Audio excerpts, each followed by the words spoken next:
A horse crosses the finish line at Eagle Farm. Half a head in front. The crowd roars. Money changes hands.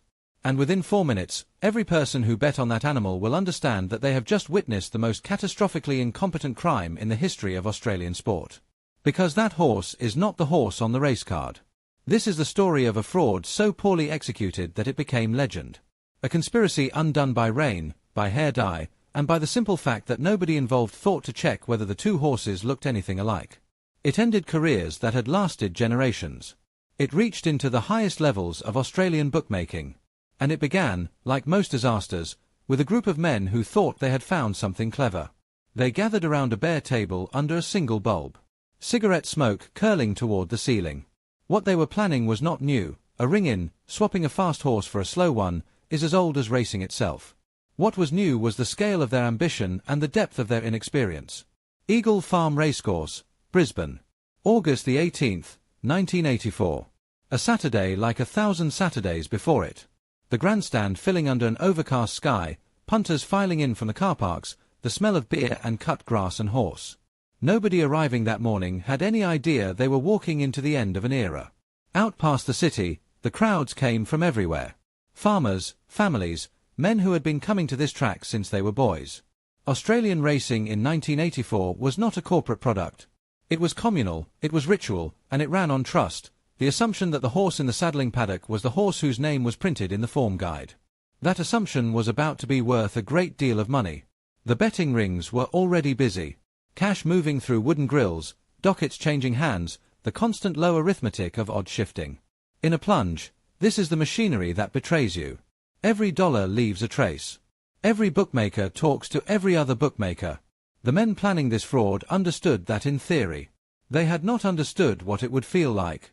The plan required 2 horses. One slow, one fast, and the world convinced they were the same animal. The slow one was called Fine Cotton. An unremarkable 7-year-old with an unremarkable record entered in an unremarkable race, the second Commerce Novice Handicap. He had been bought cheap and trained without expectation. His entire value to the conspiracy was that nobody would look at him twice. The men had been working on this for months.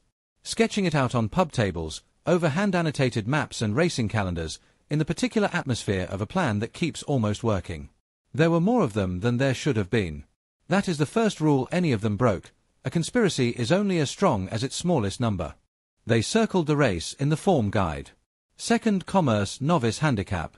Low grade, low scrutiny, low expectations. A race nobody serious would be watching. Fine Cotton opened at 33-1.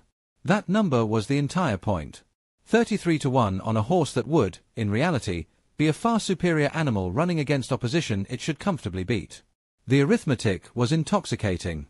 It was also, in a very specific way, the murder weapon, because to make money at those odds you must bet enough to move them, and moving them is what gets you caught. The fast horse was supposed to be one animal, and then it wasn't. The original ringer, Dashing Solitaire, injured himself before race day, a wire fence, a torn leg, the plan collapsing 3 days out. Any competent conspirator abandons the operation here. They did not abandon it. They found a replacement, a horse called Bold Personality.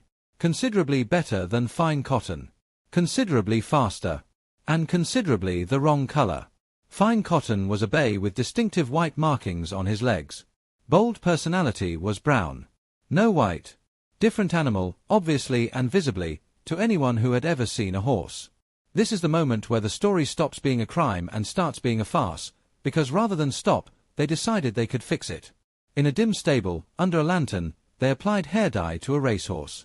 Human hair dye, bought commercially, worked into the coat by men who had never done anything like this before. And where Fine Cotton had white socks, they used white paint. A third man watched from the doorway. This is the ring-in, not a criminal masterstroke, but 3 amateurs and a bottle of dye, hours before the biggest bet of their lives. Race day arrived foggy. Racegoers streamed through the ornate gates past parked cars, coats buttoned, form guides folded under arms. Somewhere behind the stands, a horse was drying. Then the money moved. And it moved wrong. The plunge came fast and it came from everywhere. Brisbane, Sydney, agents placing bets across multiple bookmakers in a coordinated wave. 33-1 collapsed. 20. 14. Down and down. Cash passing through hands at speed, docket slapping onto counters. In a low-grade novice handicap, this kind of money does not appear. It cannot appear. It announces itself like a siren. The bookmakers noticed immediately. A man at his stall beside a chalked board, pencil raised, watching a horse nobody cared about being backed like a certainty. He would have done the arithmetic in seconds. Every bookmaker on that rail did. Before the horses had even reached the barrier, the racing industry knew that something was badly wrong with fine cotton. The race itself was almost incidental. A tight pack under a storm-dark sky, mud flying, the field driving into the straight. Bold personality, running under another horse's name, did what a better horse does. He won by half a head. The jockey stood tall in the stirrups past the post. The crowd cheered. Hats went up. For approximately 4 minutes, the conspiracy had worked. The money was won. The horse had crossed the line first. And then it started to rain on the paint. The dye had not taken evenly. The white paint on the legs, applied hours earlier by men with no idea what they were doing, began to run. Dark liquid streaking down a wet leg in front of a crowd of thousands. Not a subtle flaw discovered later by investigators. A visible, physical, obvious failure, happening in real time, in public. They saw it. People at the rail were pointing before the horse had left the track. Word moved through the grandstand the way it does, a ripple, a gasp, a woman's hand over her mouth. Anyone standing close enough could see that the animal being led back was not the animal on the card. Officials came running onto the muddy track. A protest was lodged. The horse was examined, the deception confirmed within minutes, and the result overturned. Whatever the conspirators had imagined the end of this day would look like, it was not this. Uniformed men sprinting toward a winner in front of a roaring crowd. The trainer ran.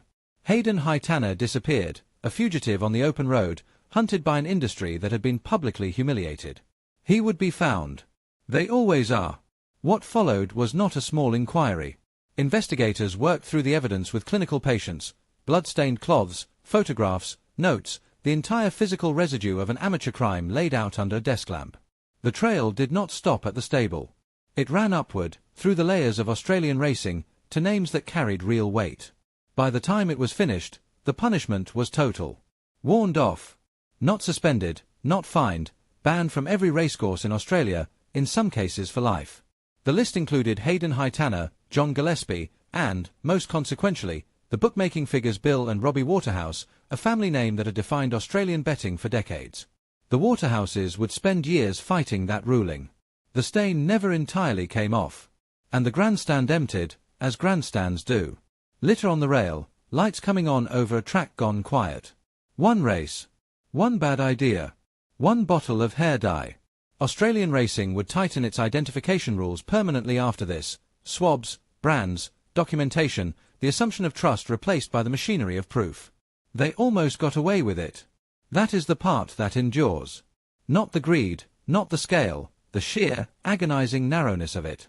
A better horse, a winning bet, a plan that worked exactly as designed for 4 full minutes. And then the rain came, and the paint ran, and 40,000 people watched a fortune dissolve down a horse's leg.